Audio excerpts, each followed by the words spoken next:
This episode brought to you by Cafe Imports, Minneapolis-based importers of fine specialty green coffees. Independently owned and operated since 1993, Cafe Imports has been dedicated to decreasing its impact on the earth through renewable energy, carbon neutrality, and by supporting conservational efforts in places where quality coffee is grown and also where quality coffee is consumed. Where does your coffee come from? And by the National Parks of Lake Superior Foundation. As a nonprofit, we rely on support from listeners like you. If you like what you hear, please consider a donation. To learn more and make a gift, visit us at www.gosuperior.org.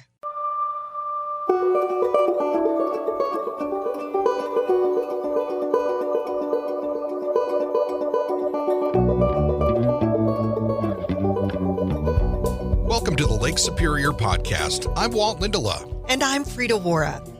We are made stronger by story, and there's no better source than the continent's largest body of fresh water, Lake Superior.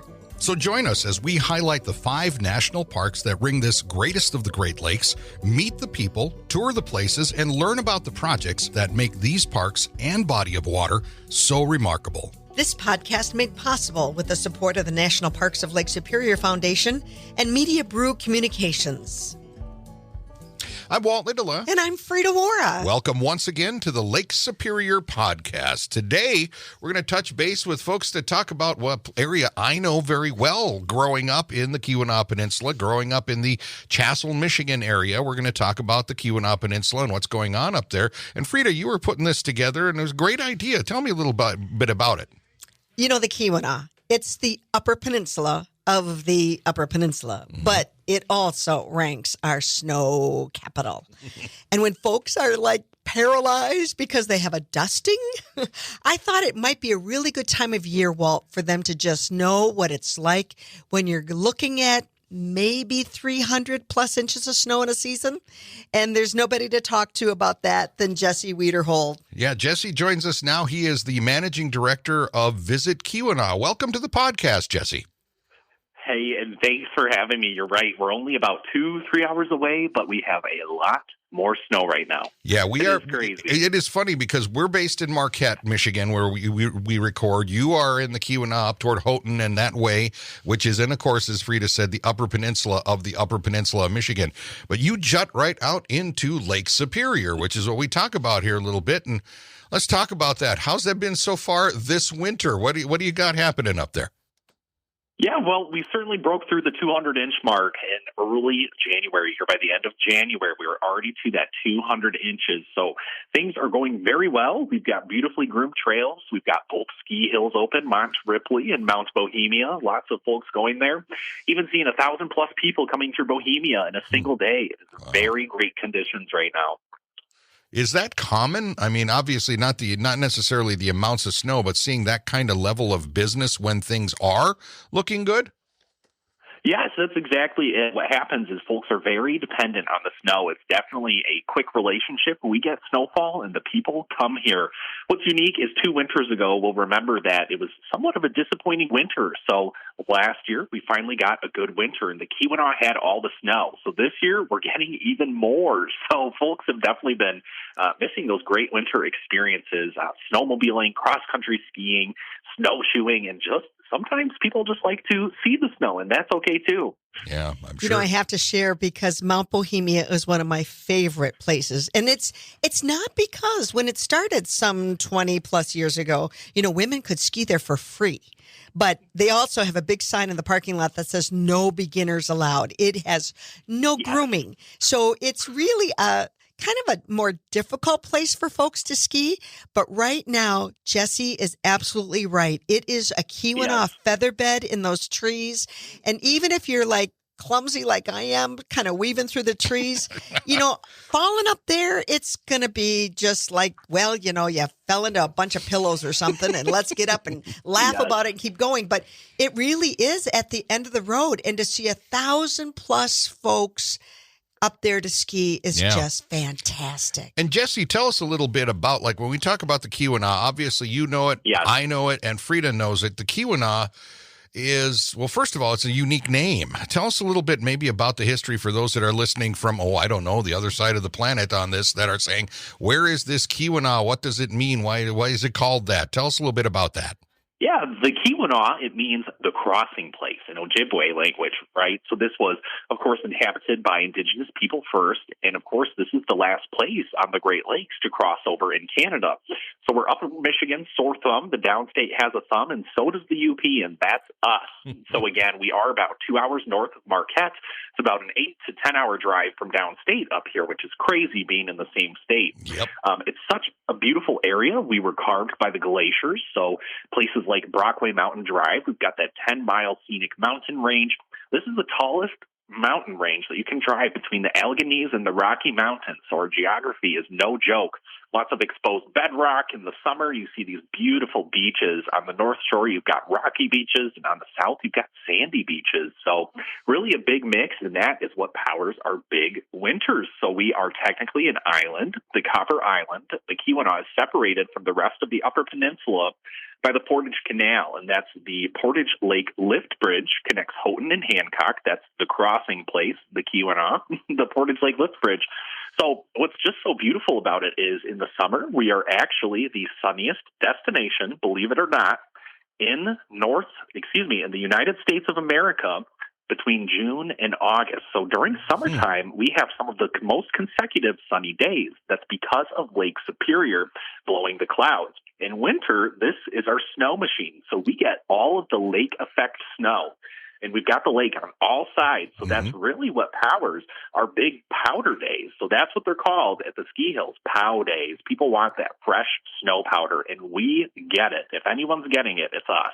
So let's talk about records then. You mentioned that you've cracked into the couple hundred inches for the year. I mean, somebody that may not be familiar with this, that may seem like, it's all there at once. It may feel like it, but it's not. But it's a cumulative thing. But let's talk about some records. I mean, the most snow on record to fall maybe in a season in the Keweenaw, maybe something that you've seen in a particular blast of a storm. What are some numbers that way?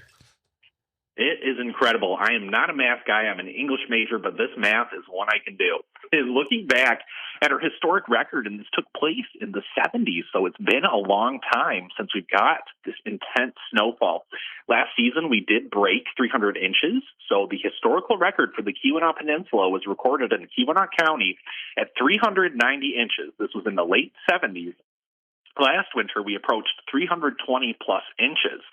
So if we can break that record this year, it would be the year. So in a typical Keweenaw snowstorm, you're going to measure in feet, truly. So we kind of measure by inches per hour. And on a typical day, again, it can just be 2 to 3 inches an hour on these big storm days, and waking up to 1 foot to 2 foot. And if it's a multi-day storm, you're going to get almost 1 foot a day sometimes. I love it. And, folks that are driving through, especially like as you're cruising, you're already kind of through Calumet, cruising into Mohawk, and you look up and you say, why? In the middle of summer, why do they have that door on the second floor of that house that seems to go to nowhere? And then, you come through and about this time of year and you figured it out. Yes, they are getting tall. So taking a look around town, you'll definitely notice what happens is, especially places, Houghton, Hancock, Calumet, some of the larger villages and cities up here actually have to clear the snowbanks, and that was a month ago. So they're continuing to have to go by and shave off these snowbanks so you can see, I'm sure, and people have heard stories in the old days, even putting flags on top of your cars to be seen. It's interesting because you talk about this now, and it's like your job also with Visit Keweenaw is to encourage people to visit the Keweenaw. But when you hear these kinds of numbers and things like that, it might appear daunting for someone that's not familiar with this. Tell us a little bit about how this amount of snow is managed in the Keweenaw. You mentioned cutting away the banks and keeping the roads plowed. How do you make the decisions, or how is it made locally to keep moving forward, even though you're getting this kind of snow? Yes, well, it can be pretty easy, easier than you may think. So I will say the one best part about living up here, folks coming to experience winter, is there's only one road going up north, and they plow it very well. So the Keweenaw County Road Commission and Houghton County Roads totally take care of all of the highways. We've got incredible city crews. You'll see more tractors than plow trucks on the big snow days, which is a sight that took some getting used to. It was pretty interesting to see. And again, it's just wonderful. You're able to get all the way up north, the entire peninsula. You can still travel all the way to Copper Harbor, go have dinner at the Mariner. They're open year-round. That's somewhat of a common misconception that some of these places close. Mm-hmm. While some seasonal businesses do close, you can certainly stay as far north as Copper Harbor, the Lac La Belle area. It's all plowed out, and we just change what we do. Even in terms of the visitor, the winter visitor knows what they want to do when they're coming to town.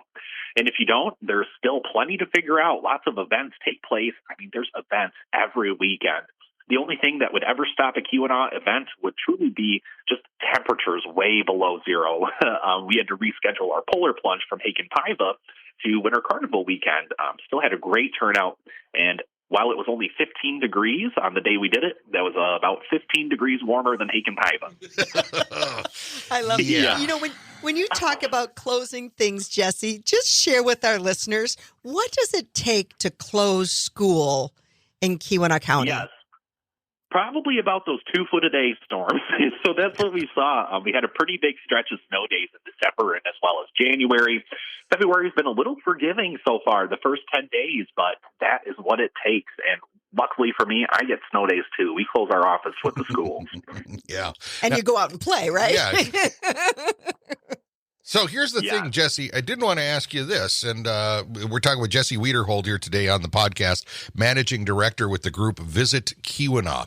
It is kind of it's kind of like when you hear about other places in the country or around the world. They're used to the heat, or they're used to possible flooding, or they're used to whatever all those kinds of things are. So it's an adaptability, but that's a lot of snow. That's a lot of moving. Yeah. And how do people kind of handle it, to cope with it? Not just moving it, but just looking out the window and pining for the green grass and the pine trees and all of that are green. What is maybe a good coping philosophy?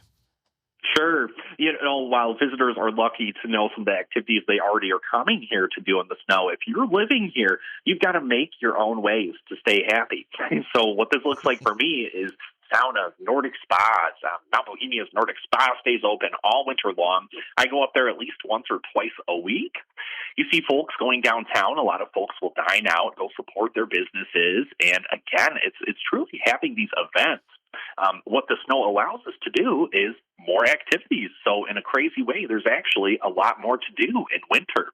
So, for example, we'll be able to have our snowboard course for our professional snowboard events coming this weekend in February, and moving forward, we have a ski race in March. So we truly just use the snow to our advantage. You'll see a lot of folks get their snow tires on and wear bundling up and get some hand warmers, and you see folks just truly dress up and embrace it.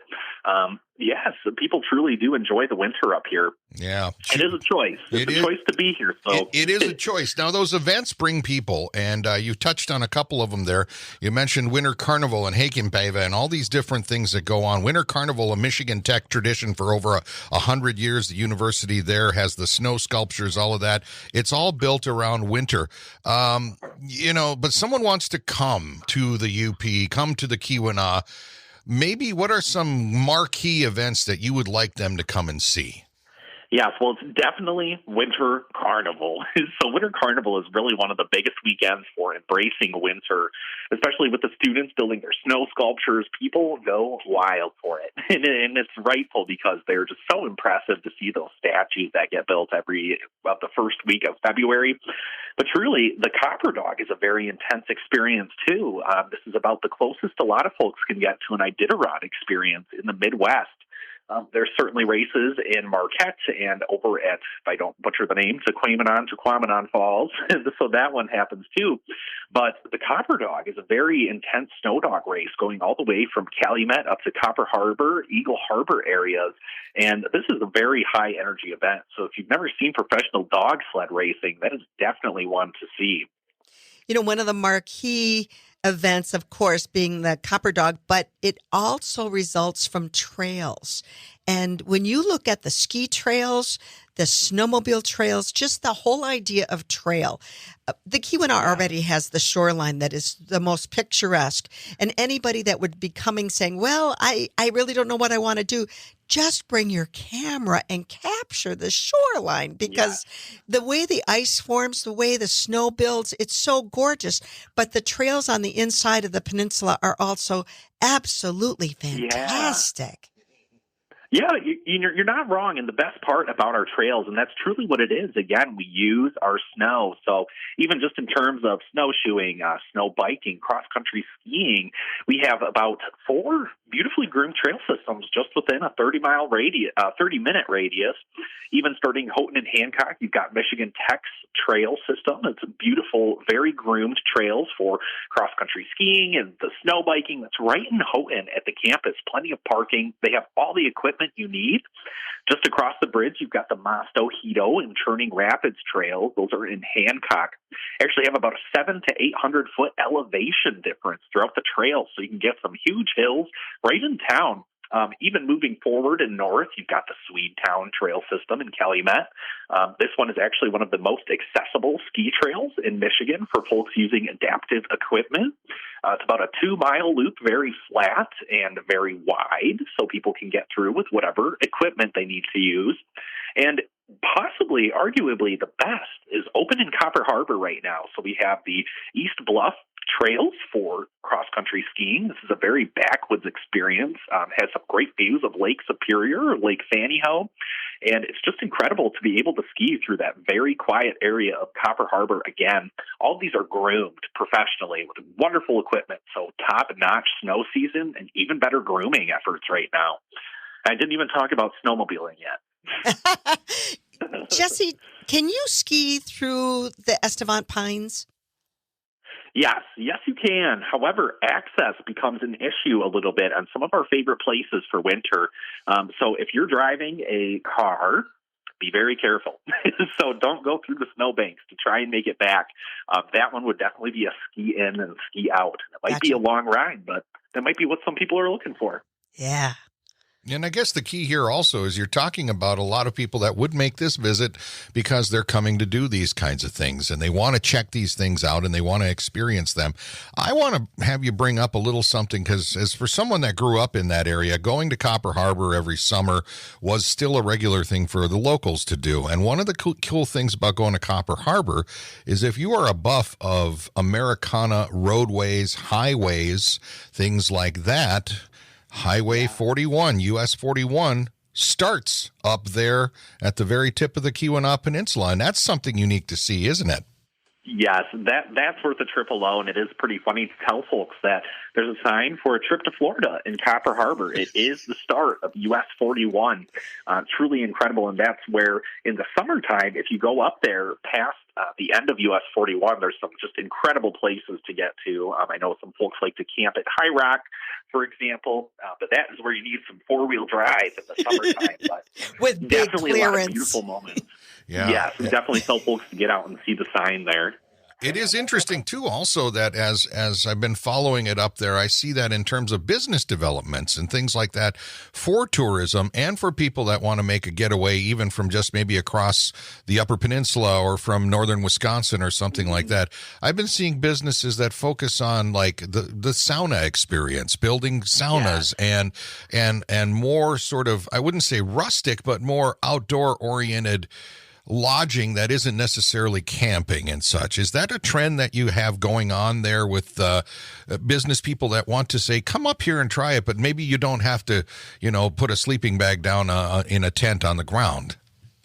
Yeah, it's a couple great examples. So truly we have cozy cabins and hot saunas up here, and I'll tell you about a few of them. This is something new. So folks, we've really been leaning into our Finnish culture this year. Of course, the city of Hancock is the Finno-Ugric capital of culture for the entire world for 2026. First time an American community was recognized for its efforts in preserving, promoting, educating people about Finnish American culture. So what this is saunas, we have a lot of Finnish people in the Keweenaw. In fact, about 1 in 3 people in Houghton County are Finnish, and that statistic goes up the further north you go.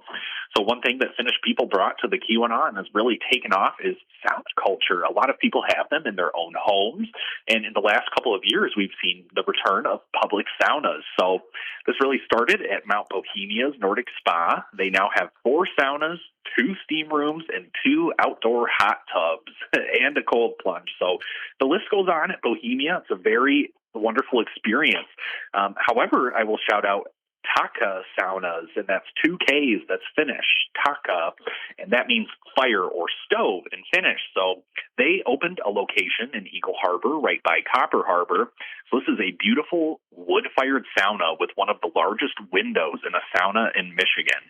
So it's got this incredible view of Lake Superior, and Taka uses authentic wood stove. So this is a very warm, very authentic sauna experience. And to make it even easier for folks, they actually just opened up a location on the Portage Canal. So these are waterside saunas, and it's a very intimate experience. You can book a private session, or they actually have some group sessions. Again, a sauna can be a very peaceful, relaxing experience, but for some Finnish people and others, it can be a social experience. We have no idea what you're talking about with that. You got a Lindala and a Waara here. So, geez, and we got the sauna at home, and it really is. If I don't know what your grandpa used to say, Walt, but my grandpa always said it was the poor man's pharmacy. Yeah. So not only is it where we warm up, but it's also where anybody that's got a little cold or whatever, you get in there and somebody's going to beat the daylights out of you with the Vitas and get it right out. And Jesse, it sounds like you've taken to it, actually, that you've actually taken to this. Yes, I have. Truly, what gets us through winter, for me, it really is the saunas. It just is so good for your body. For example, I'll just tell you about Mount Bohemia. So our typical routine there is go sit in the hot tub, make our way to the hottest sauna. That's their Finnish sauna. It's very steamy, gets to about 180 degrees. That's my perfect sauna temp. So you get out, you rinse off, and you do a salt scrub at Bohemia. So they've got the salt scrub. You can go in the cold mist room, and then from there you pick your next adventure. It's incredible. Big mix of hot and cold. Let's go. We're on. I'm telling you, I need to do this. I've only my biggest challenge at Bohemia is to try to make it down Tommyknocker without ever having to fall or grab a tree, because that's usually what happens for me. But if you can make it down around to the bus and then get, there's 2 buses at Mount Bohemia. At the bottom of the hill, you're not going to catch the lift back. So you either take the Queen bus or the ABBA bus, and it's pretty fun. Yeah. To expand on that, you're totally right. And they have music on the buses sometimes. They'll have an ABBA impersonator or someone to put on the music. Is that you? Like that's you moonlighting, isn't it? No, but anyway. It is such a cool place to be. Oh, man. You're talking a lot about these kind of places, but one of the things also is that in the winter, in the summer, just going and driving on those roads and taking a look at the vistas and places that you can get in the summer. If you can get, you can get up on Brockway Mountain Drive in Copper Harbor, you're going to see Lake Superior in an amazing perspective. But, you could just drive around Houghton, Hancock, go along the waterway, and you can just have a great experience that way. Yes, no, truly. And even as we were talking about US 41 earlier, it does have some national recognition. So US 41 in the Keweenaw from Houghton and Hancock to Copper Harbor, this is the Copper Country Trail National Byway. So this has won, several awards, especially with the US 41 anniversary coming up. We've seen a lot of recognition, and it's arguably one of the largest open-air museums in America with all the mining history on the way. So even when you come to the Keweenaw, Quincy Mine is open year-round for underground tours. So our history is not to be forgotten. And if you haven't been put to sleep by all of that great spa treatment at Bohemia, added to a good day of skiing over there, heading over to the Calumet Theater, there's some great activities there, great concerts. It's just such a cool venue to experience. And I know there's some singer-songwriters that are coming up in early maybe early March, or is it the end of February? I know it's pretty cool that the folks from Nashville are starting to recognize that the Calumet Theater is not a bad gig to play. It's really not. It's a beautiful venue. In fact, this is also open for tours. So again, our historic theater, this used to be where people who were very important coming to town with the mines. This is, again, a reflection of the wealth that was once in our community and still is for business owners. And it's just incredible. Again, the Calumet Theater was the place to go for folks coming to town. You know, there's so many different things to touch on. We're talking with Jesse Wiederhold here today, Managing Director with Visit Keweenaw, to talk about the Keweenaw Peninsula into Lake Superior. But it's interesting. We talk about that. We haven't even touched on that, the Houghton and Hancock area is the gateway to Isle Royale and getting out on the lake with the Ranger 3 and all these. You have all of this information available for people that have questions about it. What is the best way to learn more? Hey, well, we have a wonderful website, very searchable, very accessible for folks. So it's visitkeweenaw.com. And by the way, spell Keweenaw for folks, just because it doesn't spell the way it sounds. Yep. You ready? Keweenaw.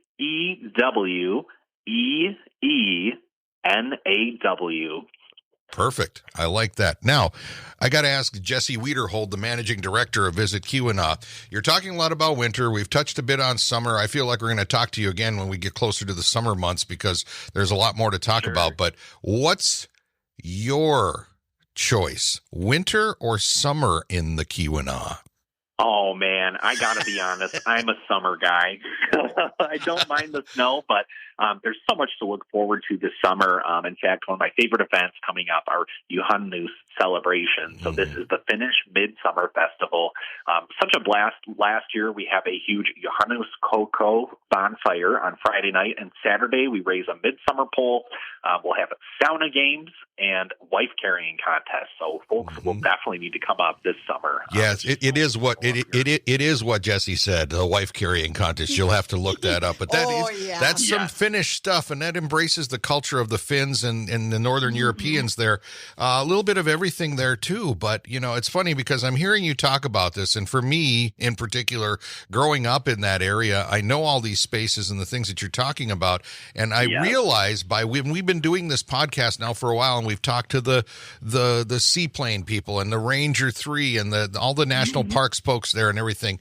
It truly is a special place that, for myself, I'm guilty of kind of just saying, oh, it's where I grew up. It's what I know. But, Jesse, you're really sharing with our listeners the great part of visiting this part of the world because it is it's like nowhere else, isn't it? It's Upper Peninsula's Upper Peninsula, and it just gets better the further north you go.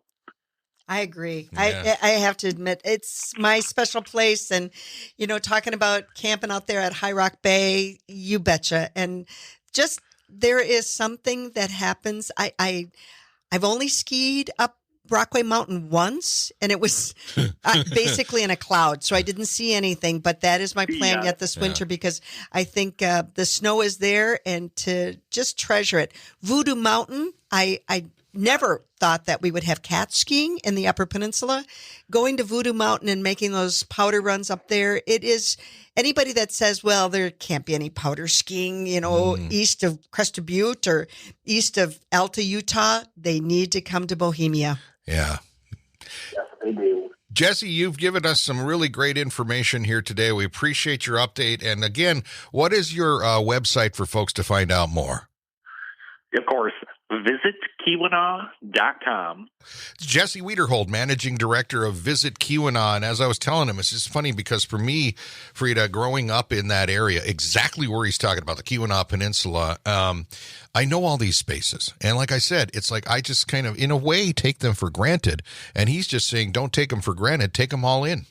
The oldest ski area in the state of Michigan is Mount Ripley. And when you look at the Olympians that have come from that hill, we had Mary Seton, and then you had Barb and Chuck Ferries. There were some great, great stories, and certainly the hardiness. That's the best. I mean, when you grow up on pasties, of course you're going to be hardy, right? With rutabaga, of course. It is the thumb of the Upper Peninsula, and it goes up into the big Lake Superior, and that's of course where the park is there, the historical park. And Jesse, look him up. I think if you've got any interest in coming to see Lake Superior, you need to put the Keweenaw Peninsula on your calendar or on your itinerary, because Jesse and the crew there at Visit Keweenaw will get you all the info you need. But this has been real fun for me to talk about because I know this stuff. Yeah, I know. We are just places. smiling like Chelsea cats because we just love where we live. Well, that's going to do it for this edition of the Lake Superior podcast. But if there's something that you'd like us to talk about around the Great Big Lake, we'd be happy to hear from you. Get us a message through the National Parks of Lake Superior Foundation, and be sure to like, share, subscribe, all of the good things to make sure that you can get the next episode of the Lake Superior podcast. I'm Walt Lindala. And I'm Frida Waara. Thanks for listening. The National Parks of Lake Superior Foundation, NPLSF, is the only official nonprofit 501c3 fundraising partner of the National Park Service for all 5 U.S. national park sites on Lake Superior. To learn more about NPLSF projects and programs, you can visit the website at nplsf.org or friend them on Facebook. I'm Frida Waara. And I'm Walt Lindala. Thanks for listening to the Lake Superior podcast. This podcast made possible with the support of the National Parks of Lake Superior Foundation and Media Brew Communications. This episode brought to you by Cafe Imports, Minneapolis-based importers of fine specialty green coffees. Independently owned and operated since 1993, Cafe Imports has been dedicated to decreasing its impact on the earth through renewable energy, carbon neutrality, and by supporting conservational efforts in places where quality coffee is grown and also where quality coffee is consumed. Where does your coffee come from? And by the National Parks of Lake Superior Foundation. As a nonprofit, we rely on support from listeners like you. If you like what you hear, please consider a donation. To learn more and make a gift, visit us at www.gosuperior.org.